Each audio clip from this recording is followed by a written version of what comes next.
a clean winds today. No suds at all.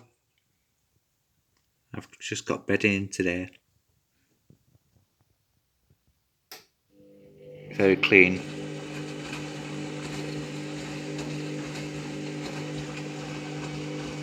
Usually it's very, very sudsy on this wash. I think it's because of the material of the clothing as well. That helps as well. And how much you put in. But to be honest, that's pretty cool, and it's quite high up with it being half load as well too today. And it's all on the synthetics.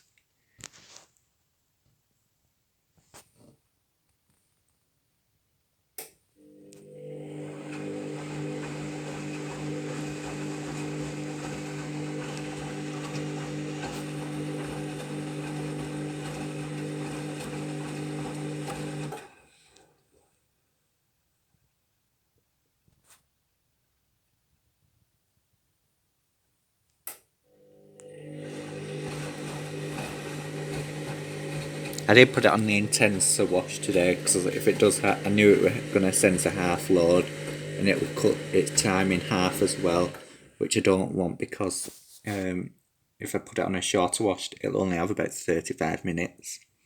But I need a thorough wash for bedding, so I had to put it on an intense, on a 60 degree.